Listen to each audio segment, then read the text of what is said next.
Hi, everyone. I'm here with Jedidiah Jenkins, the author of Mother Nature, which just came out this past November. I'm super excited to talk with him about this book, which delves into his relationship with his mother as they embark on a cross-country road trip across America. Thanks so much for being with me today, Jedidiah. And I'd love if you could give readers just a quick elevator pitch into what this book is all about.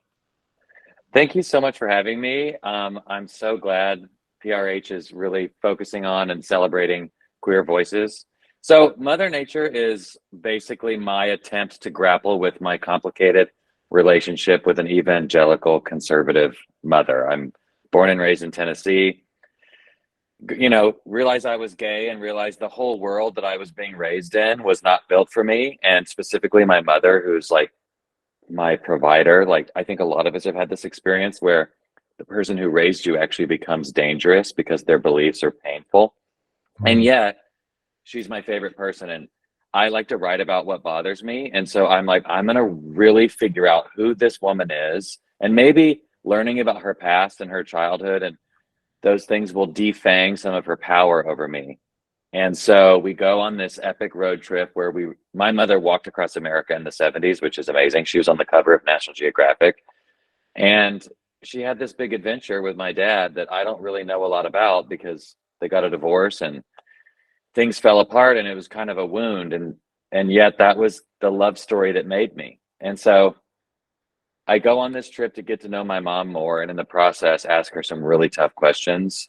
And it's heartbreaking. It was really a hard book to write and a hard book to live. But I think that it's helped me immensely to find my own strength and to understand my own life. And hopefully people can transpose that lesson onto their own.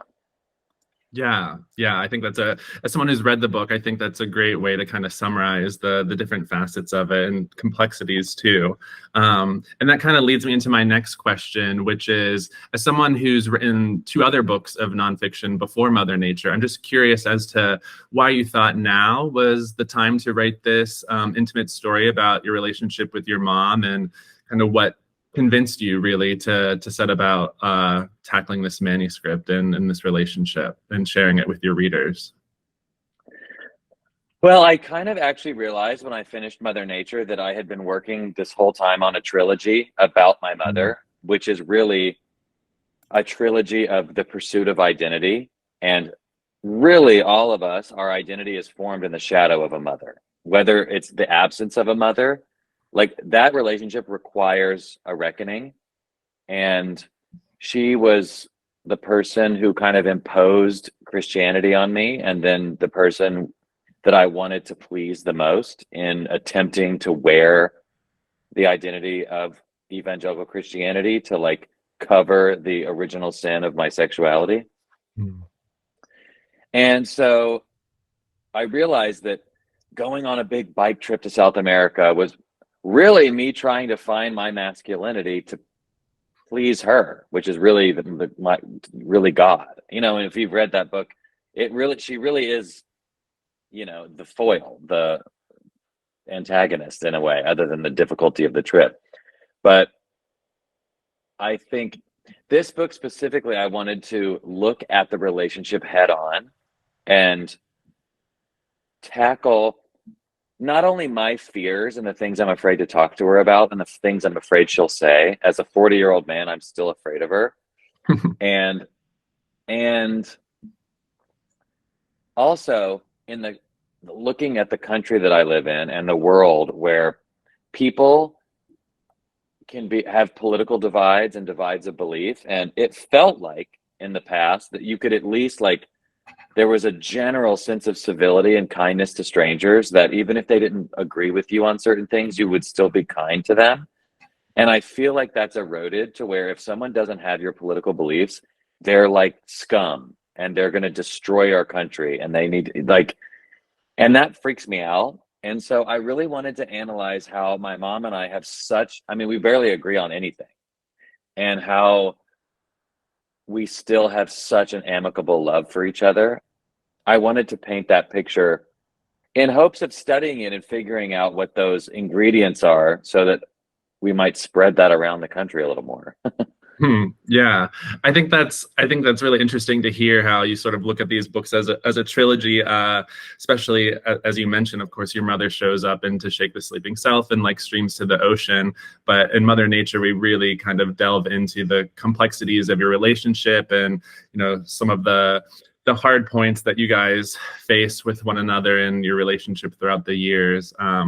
But I think that's really interesting to also think about how you and your mother sort of fit into this larger society of people and how the two of you have all these differences, but yet you also, I feel like, have met so many strangers along the way and journeys and connected with people on a really kind of personal level, which is something that I feel like shows up throughout the story, which is really cool to see.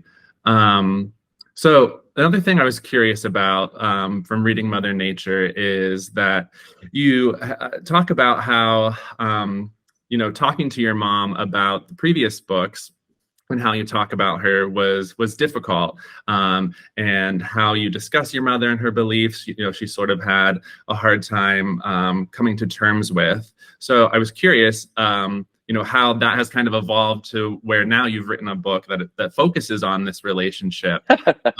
So I was curious, for people who are writing memoir or nonfiction, where they're writing about friends or their family members, how did you sort of toe the line? Did you talk to her about Mother Nature while you were working on it in advance of the release? Or I think readers would just love sort of to get a bit of sense as to how sort of that other complexity was added to your relationship. Yeah, so one of the main conflicts of Mother Nature is an exchange my mother had. It's remembering an exchange my mother and I had about how I had spoken about her after To Shake the Sleeping Self, which really hurt her. And it caused one of our biggest fights ever. She was like, do not use me as your antagonist on these podcasts, and do not talk about me like I'm not here to be some literary device. And then, of course, I wrote a whole extra book about her that's like, I did the exact opposite of what she asked for. But I think the potentially unique situation here is that I talk about my mom and I obsess over my mom because I love her so much. And I think she can feel that. I think she didn't want to be talked about in any complex way in the beginning because she feared people would dislike her. And nobody wants to be disliked by the public. And what had happened was the opposite. People love her. And so I think the fact that I had 2 books under my belt of talking about her and our difficulties, and people still came out the other side loving her, made her feel confident. And my mom is an exhibitionist. She loves attention. She wants to be on a stage. She loves it. And so not every mom is like that. I'm sure there's, in way of advice, I don't think that a lot of moms are like my mom. My mom she just loves it. And I think I told her, Mom, I want to write a book. I really sold her before I even started the book. Before I even went on the road trip, I sold it to her as, our country is so divided and falling apart, and people are really interested in our relationship, how we agree on nothing, and yet we love each other and travel together. And I get comments and DMs all the time of like, God, you just go on road trips with your mom and you go to Europe with your mom and it's so beautiful. And like, I should do that. And so I was like, Mom, I want to analyze this, but I sort of buttered her up, and I was like, I'm going to analyze it, but I'm going to tell everything, like all of our fights, but all of how much fun we have. And so I buttered her up that it was going to be bad. And she was like, okay. And then when she read the book and it was complex and loving, it wasn't as bad as she thought it would be. So I gave it to her and I said, what do you want me to take out? What do you feel is untrue? And she said, I don't know why you need to tell everybody all our business, but this is all true. So, well, there you go. That's a pretty good response, I think. All things considered. I think you do such a good job kind of sharing the complexities of this relationship, which, as you mentioned, is clearly so loving, where you're supporting one another, you're very close, but yet at the same time, you do have these different ideological beliefs, and it's both, you know, really part, I feel like, of who each of you are in some ways, where your mom is obviously a religious woman and that plays into her ideology and identity. Mm-hmm. Whereas you, as a gay man, of course, that also plays into your identity, and those two things kind of coming to heads. But in a way, I feel like throughout the book, you kind of almost learn how to agree to disagree for better or worse. And I think that's just handled so well, and also just really it probably connects with readers who also are facing similar things with their family. So it's really nice to see that kind of nuance in this relationship that you paint throughout Mother Well, Nature. and there's a lot of readers that I know. What's so nice about doing an interview like this when the book's been out for 2 months is that people have read it. So many times you do press for a book and no one's read it, so it's like, Right. I don't know what to say, and so many people have read it that are not queer, but it's pretty universal, or it's very common that people grow up and they don't agree with their parents on fundamental things. Right. And there's really challenging things. Like I have friends who are straight and they don't have religion, but their parents are very Christian and they have children. So when the grandkids hang out at grandma and grandpa, they come back quoting Bible verses. And my friends are like, I told her not to do that. And I'm furious because she's like indoctrinating my child with these beliefs. And it's like, you know, people have these conflicts. It's like so human. Right. And I just like really wanted to examine that. Yeah, no, I think that makes a lot of sense, and I'm sure you've been hearing from a lot of readers who see themselves in that dynamic too. As you said, even if you're disagreeing with your parents about something totally different, there's still kind of that give and take that we have, that as we learn to grow kind of with our parents, because they're continuing to change over the years just as we are. So I think that's really interesting to see.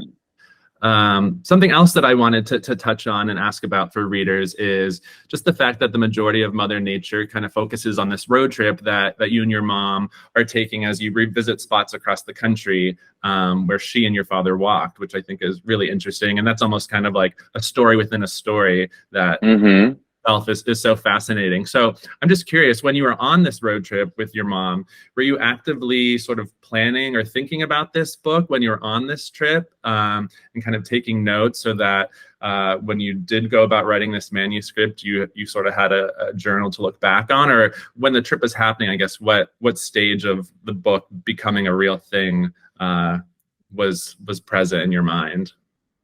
Well, I learned my lesson when I was doing my bike trip from Oregon to Patagonia, and I knew that would be a book as well. But I didn't and I took thousands of pictures and I journaled, but I didn't take notes the way I wish I had, because I thought when I was doing my bike trip, I was going to write a novel based on my bike trip. I wanted to do a fictional novel that was inspired by the bike trip. Okay. Sort of in a Kerouac way. And then once I finally sold the idea to Convergent, Penguin Random House, they said, no, we want you to make this true.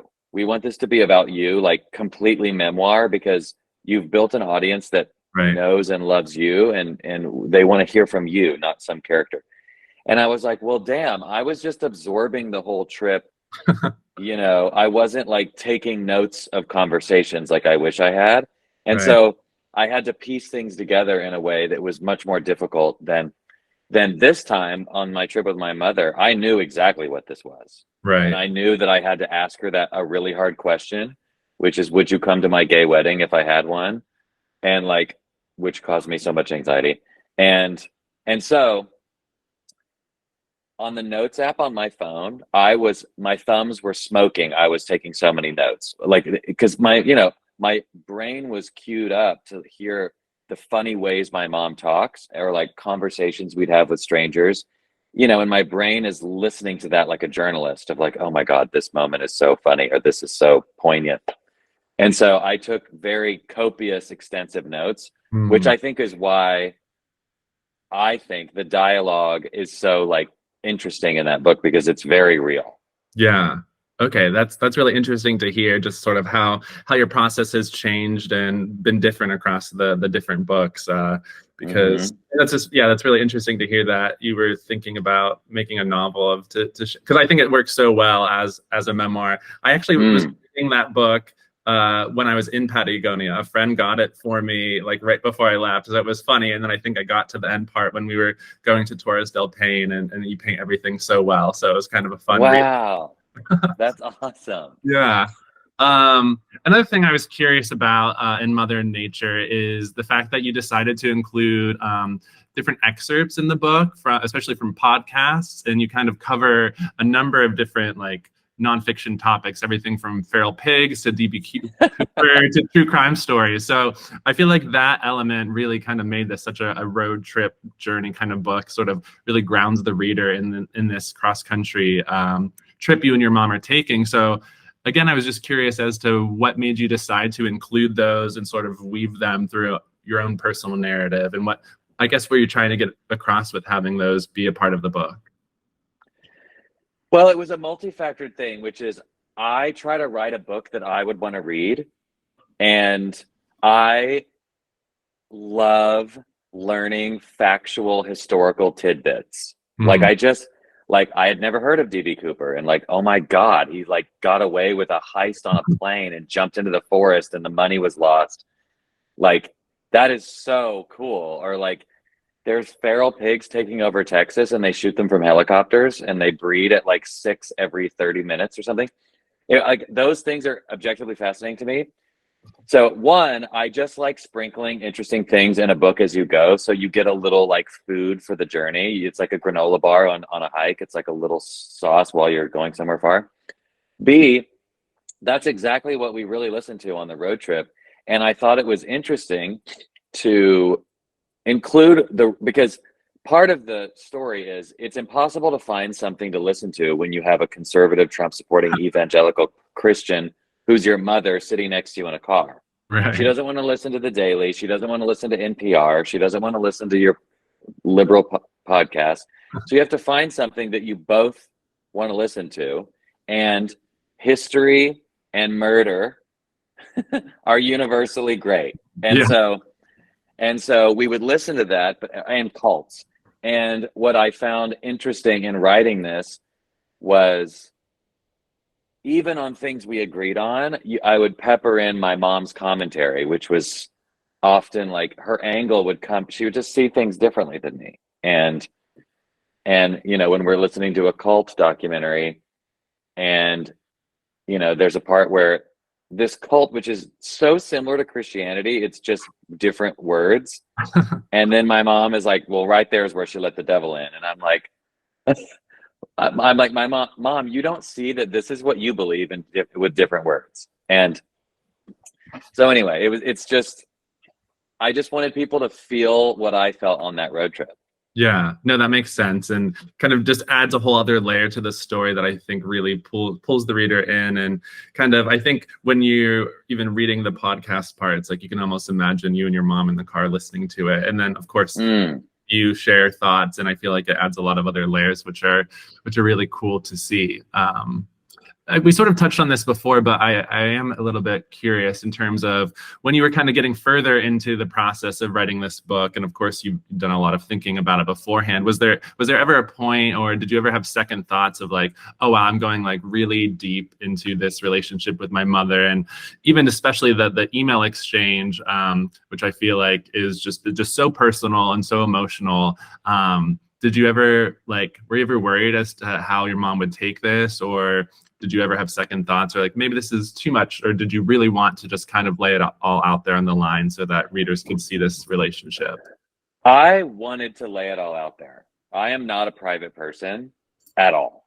Hmm. And I I think that's because I was so private for so long. I was so afraid that people would find out that I'm gay, or they would Right. find out the truth about me and reject me, that in my adulthood, I'm completely open as like a rebellion against that feeling where I'm like, I have no secrets, none. But I don't want to embarrass my mother or offend her or dishonor her. And so I wrote the book with vulnerability, and I'm just going to show everything. And I had let friends read those email exchanges before, and I had friends, gay friends, were like, you have got to publish these emails. These will like save somebody's life. Yeah. And I was like, oh my God, my mother would never let me. She would never let me. But enough years went by where I was like, maybe she would let me, you know? Right. Yeah. And I kind of didn't think she would, but then I just sent her the book as it was, and she said okay. So Yeah. I couldn't believe it, but I wanted that in the world. Right. Yeah. Well, I think that goes to show a lot. Even just the fact that you let her read it and that she was okay with it, I think kind of goes to show how close your relationship is. And it's kind of like throughout the book, even though you're constantly disagreeing, there still is that mutual respect for one another, which is so important. And kind of on that note, I'm curious as to how you kind of feel like you and your mom have found this sort of middle ground or this piece to sort of accept your differences. And, you know, I feel like there's so many people in the LGBTQ plus community who kind of aren't able to find that. So do you think there's any, I guess, is there any advice or anything that you could speak to in terms of how to find that middle ground, or how that sort of worked for you to come to terms with you and your mom disagreeing over things, but still having a close relationship over the years? Well, I mean, I think every relationship is just such a unique constellation of factors. I don't think that I moved away from home at 19, and that's been 21 years ago. And I built a community of absolute acceptance and loving fulfillment out here in California and I know subconsciously that if everyone rejected me, including my mother, I'd be okay. And because I know that, the true fear of the loss of relationship with parents, specifically the mother, is the fear of rejection, which is your childhood limbic system lizard brain fear of being left out to die. Right. You know, you need to be cared for. And so that's such a visceral childhood fear that we carry with us forever. It's like in the building blocks of our brain. But I built my own life away from her, and I know I'm okay without her. And that gives me an incredible strength to stand on my own 2 feet and confront her when I need to. Not that I still don't tremble like a child, but I know I'll survive. Yeah. And that's a big deal. I think a lot of people don't have that. Right. Another factor is my mother is hilarious, and she's an angel. We just don't agree on things. There are people who have my mom's beliefs who are frigid and vindictive and gaslighting. And I mean, these things where like, there's no joy in the relationship. It's just pain. And I'm like, get out of there. I'm sorry that hurts, but get out of there. Like, my mom has redeeming qualities. Yeah. My mom is great. And so I don't write this book as a prescriptive thing of look how we do it, follow our lead. It's more like look at what's possible. And then notice, is my mom actually loving me and I'm the one who like pushes her away because I've decided that I'm too fragile to be in a relationship with someone who doesn't agree with me? Or do you look at my mom in this book and you go, or you look at Jed's mom in this book and you go, my mom is nothing like that. She's cruel. Like this woman follows up a hard conversation with love, with a compliment, with checking in. My mom doesn't do that. I wish my mom did. So now I understand that like it's more than that. I just think when you learn other true stories, it just helps you see what's possible in the world, and it could potentially, you never know, direct you in a path that's helpful. Yeah. And I think that nuance is so important. And as you were speaking to your mom's personality, obviously coming into play, that's such a good point to make, because at the end of the day, if the person is still able to be kind in all of those other ways, that really makes a huge difference. And I'm curious, you kind of alluded to this before, the book has been out for a little over 2 months now. So what are sort of some of the main reactions that you've been hearing from readers, especially in terms of this relationship that's the focus of the book, or even just the fact that you did take this trip with your mom, recounting where your mom and dad walked across the states? Or I just would love to hear kind of what some of the thoughts readers have been sharing with you, or maybe even questions that people have been asking you. Well, the number one surprising thing is everyone reads this book in 2 days. I don't, I think the nature of the road trip and the like, when's he going to ask this question causes like stress reading because people just, Yeah. they're like, I meant to read this on my whole Christmas break. And they're like, I read it on the plane. I finished before I landed, which is such a compliment. I've always Yeah, wanted a for page sure. turner. But, so that was one fascinating thing. Two, people are really, I think, moved by the fact that the book rests in loving tension with itself. And that's what the whole point is. It's like there isn't some just perfect bow. It's like messy and painful. And they're just, lots of people cry and they just feel, most people feel inspired to be better to their parents. Hmm. Yeah, that's never a bad And thing. to see their parents as people. Right.